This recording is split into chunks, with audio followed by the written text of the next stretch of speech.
ಕಲ್ಯಾಣದಲ್ಲಿರ್ತಕ್ಕಂಥ ಅವರು ಬಂಡಾರಿ ಬಸವಣ್ಣನವರು ಅವ್ರ ವಿರುದ್ಧ ಎಲ್ಲ ಷಡ್ಯಂತ್ರಗಳಾಗಿ ಬಂಡಾಯವನ್ನು ಓಪನ್ ಮಾಡಿ ನೋಡಿದಾಗ ಅವ್ರಿಗೆಲ್ಲ ಏನು ಅನ್ನಿಸ್ತು ಅಂದರೆ ಇಷ್ಟು ದಾಸೋಹ ಇಷ್ಟೊಂದು ದುಡ್ಡನ್ನು ಹೇಗೆ ಖರ್ಚು ಮಾಡ್ತಾ ಇದ್ದಾರೆ ಬಂಡಾರಿ ಬಸವಣ್ಣನವರೇ ಅದನ್ನೆಲ್ಲ ಭಂಡಾರದಿಂದ ತಗೊಂಡು ಮಾಡ್ತಾ ಇರ್ಬೋದು ಅಂತ ಅವರು ಅಂದ್ಕೊಳ್ತಾರೆ.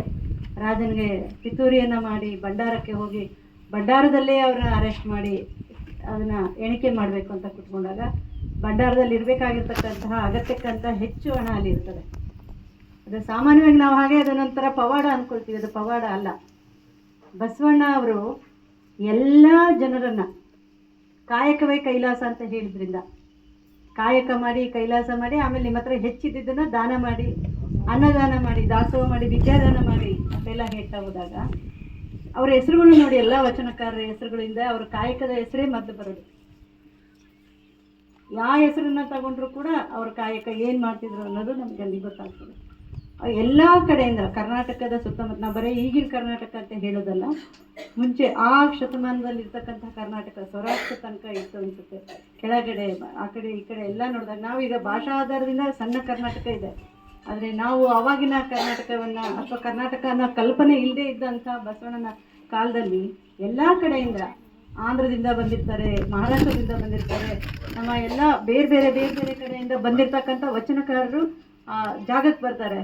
ಆದರೆ ಎಲ್ಲರಿಗೂ ಬರೀ ನೀವು ಪೂಜೆ ಮಾಡ್ಕೊಂಡಿರಿ ಅನ್ನೋದಿಲ್ಲ, ಅವರು ಕೆಲಸ ಮಾಡಿ ಊಟ ಮಾಡಿ ಆಮೇಲೆ ನೀವು ಪೂಜೆಗೆ ಪ್ರಾಮುಖ್ಯತೆಯನ್ನು ಕೊಡಿ ಅಂತ ಹೇಳ್ತಾರೆ.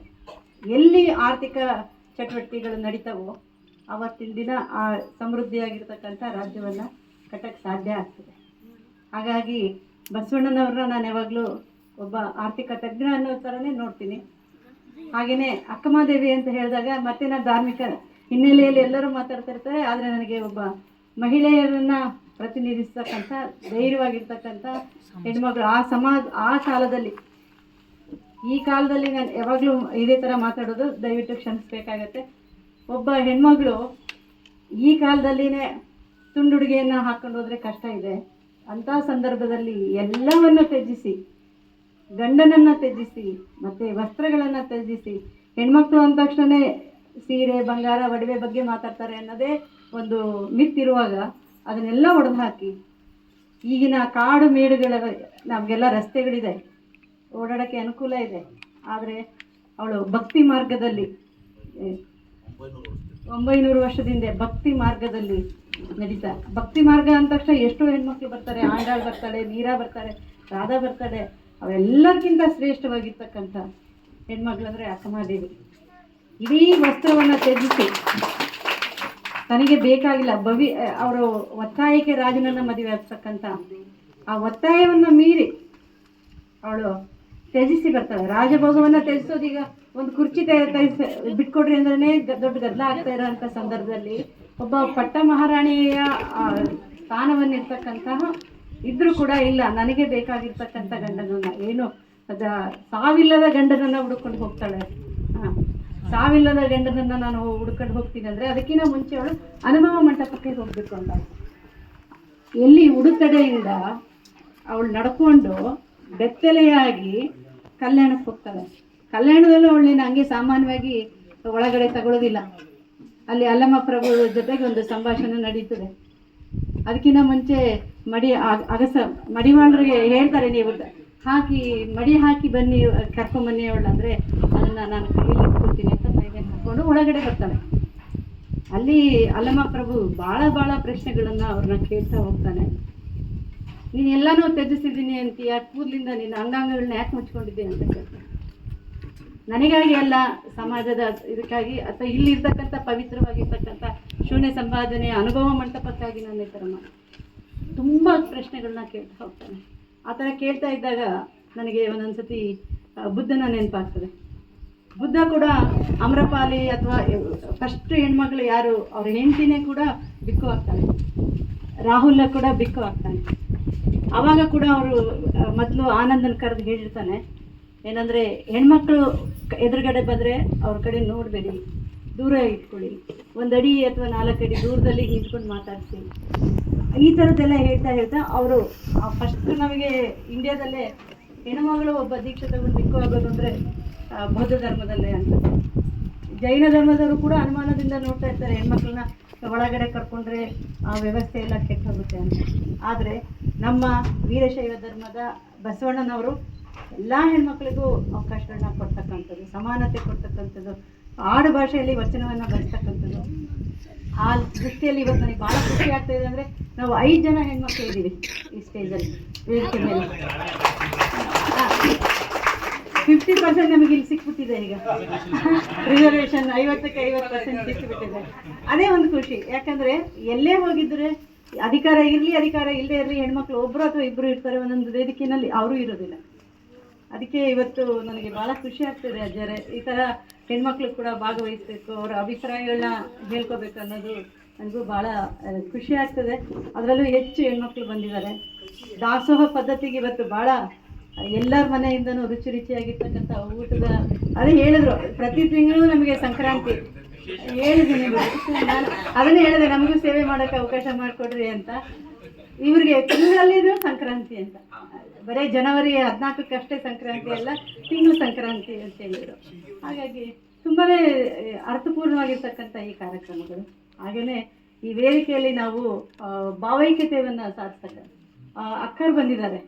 ನಾವೆಲ್ಲ ಈಗಿನ ಕಾಲದಲ್ಲಿ ನಮಗೆ ಮಧ್ಯೆ ಜಾತಿ ಮಧ್ಯೆ ಧರ್ಮದ ಬಗ್ಗೆ ಮಧ್ಯೆ ಗೋಡೆಯನ್ನು ಕಟ್ತಕ್ಕಂಥದ್ದು, ದ್ವೇಷವನ್ನು ಸಾರ್ತಕ್ಕಂಥ ಕಾಲಘಟ್ಟದಲ್ಲಿ ಒಬ್ಬ ಹೆಣ್ಮಗಳನ್ನ ಮುಸ್ಲಿಂ ಹೆಣ್ಮಗಳನ್ನ ಕರೆಸಿ ಅಕ್ಕಮ್ಮ ದೇವಿ ವಚನಗಳ ಬಗ್ಗೆ ಅಥವಾ ಸುಳೆ ಸಂಕವನ ಬಗ್ಗೆ ಇನ್ನೂ ಹೆಚ್ಚು ಇದ್ದಾರೆ. ಲಕ್ಕವ್ವ ಇರ್ಬೋದು.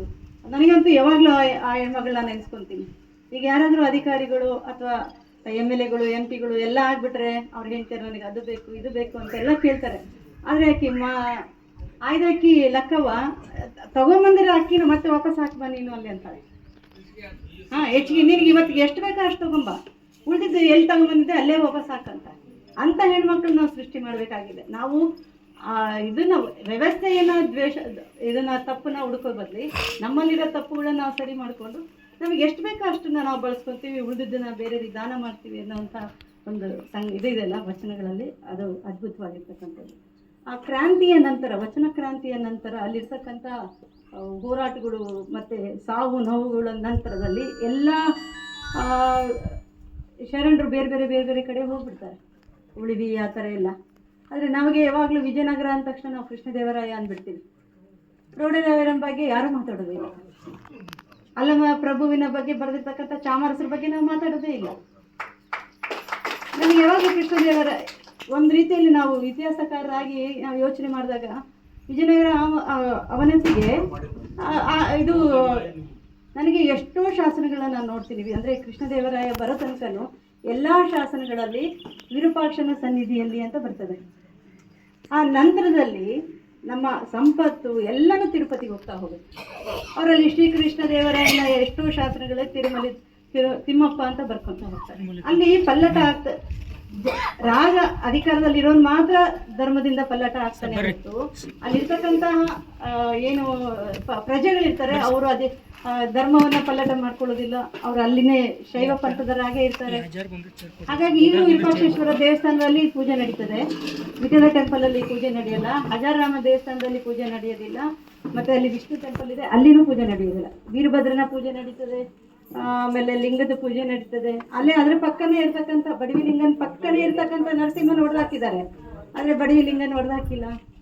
ಹಾಗೇನೆ ವಿರೂಪಾಕ್ಷ ದೇವಸ್ಥಾನದ ಪಕ್ಕ ಇರ್ತಕ್ಕಂಥ ಶೈವ ಕುರುಹುಗಳೆಲ್ಲ ಹಾಗೆ ಇದ್ದಾವೆ, ವೈಷ್ಣವ ಕುರುಗಳೆಲ್ಲ ಹೊಡೆದೋಗಿದ್ದಾವೆ. ನಾವು ಯಾವಾಗಲೂ ಏನು ಕಲ್ಪನೆ ಮಾಡ್ಕೊತೀವಿ ಅಂದರೆ ರಕ್ಕಸ ತಂಗಡಿಗೆ ಯುದ್ಧ ಆದ ತಕ್ಷಣ ಮುಸ್ಲಿಮ್ಸ್ ಬಂದು ದೋಚಿಬಿಟ್ರು ಅಂತ.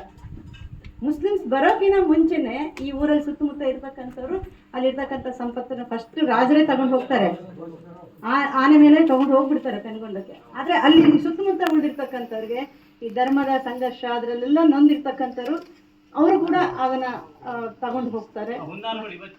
ಹಂಗೆ ಇದೆ, ಅದು ಇದೆ ಅದು ಅದು ಅದು ಒಂದು ರಾಜಕೀಯ ಅಂತಾನೆ ಹೇಳ್ಬೋದು. ಧರ್ಮವನ್ನ ಬಳಸ್ಕೊಂಡು ರಾಜಕೀಯ ಮಾಡೋದು ಅದೆಲ್ಲ ಇರ್ತದೆ. ಆದರೆ ಈ ರೀತಿ ಅನುಭವ ಮಂಟಪಗಳಲ್ಲಿ ನಾವು ಅದನ್ನ ಹೊರಗೆ ಹಚ್ಬೇಕು. ಯಾಕಂದ್ರೆ ಬೇರೆ ಕಡೆ ಎಲ್ಲಾದ್ರೂ ಮಾತಾಡಿದ್ರೆ ನಮ್ಗೆ ಹೊಡೆತ ಬೀಳೋದು ಗ್ಯಾರಂಟಿ. ಇಲ್ಲಿ ಎಲ್ಲ ಮಾತಾಡಿದ್ರೆ ನಾವೆಲ್ಲ ಸಮಾನ ಮನಸ್ಕರಿರ್ತೀವಿ, ಮಾತಾಡ್ಬೋದು, ಚರ್ಚೆ ಮಾಡ್ಬೋದು. ನನ್ನ ಹತ್ರ ಏನು ತಪ್ಪಿದೆ ಅದನ್ನ ನೀವು ತಿದ್ದಬೋದು, ನಿಮ್ಮ ಹತ್ರ ಏನು ತಪ್ಪಿದೆ ನಾವು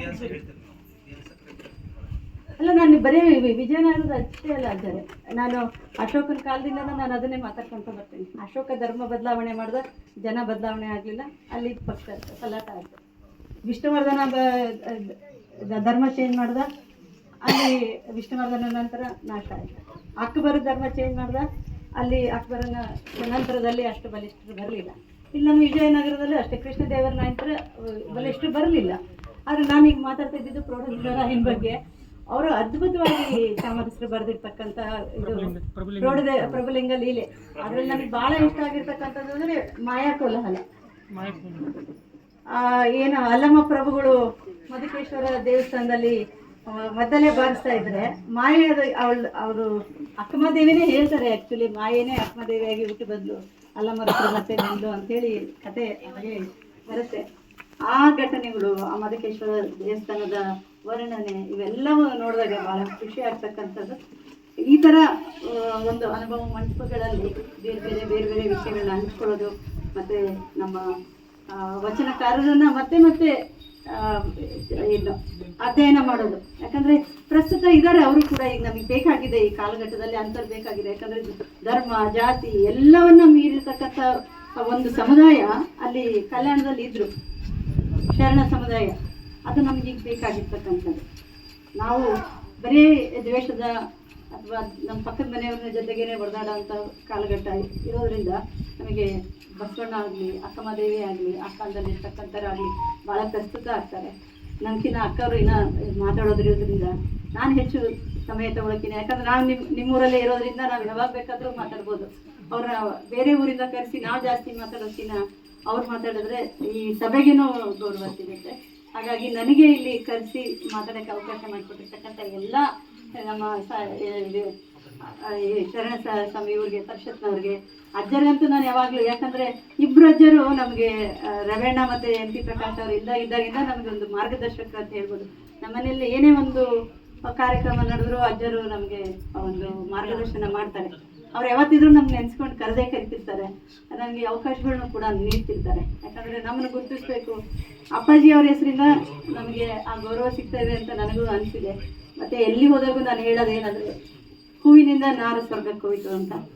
MP ಪ್ರಕಾಶ್ ಅವರಿಂದ ನಾವು ಈಗ ಈ ನಿಜವಾಗಿ ಅವಕಾಶ ಆಗಿದೆ. ನನ್ನ ಮೂಲಕ ಕದಡಿಯ ಏನು ವೇದಿಕೆಯಲ್ಲಿ ನನಗೆ ಮಾತಾಡೋಕ್ಕೆ ಅವಕಾಶ ಮಾಡಿಕೊಟ್ರಿ. ನಾನು ಕೂಡ ಶ್ರೀಶೈಲಕ್ಕೆ ಹೋಗಿದ್ದೆ, ಆದರೆ ಕದಡಿವನಕ್ಕೆ ಹೋಗೋಕ್ಕಾಗಲಿಲ್ಲ. ಯಾಕಂದರೆ ಲೇಟ್ ಆಗಿತ್ತು. ನೀವು ಕತ್ಲಲ್ಲಿ ಹೋಗೋಕ್ಕಾಗೋದಿಲ್ಲ, ಗವಿಯಲ್ಲೆಲ್ಲ ಇದು ಮಾಡೋಕ್ಕಾಗಲ್ಲ ಅಂತ. ಉಳಿವಿಯಲ್ಲಿ ಆದರೂ ಅಷ್ಟೇ, ಅಲ್ಲಿ ಗವಿಗೆ ಹೋಗೋಕ್ಕಾಗಿಲ್ಲ.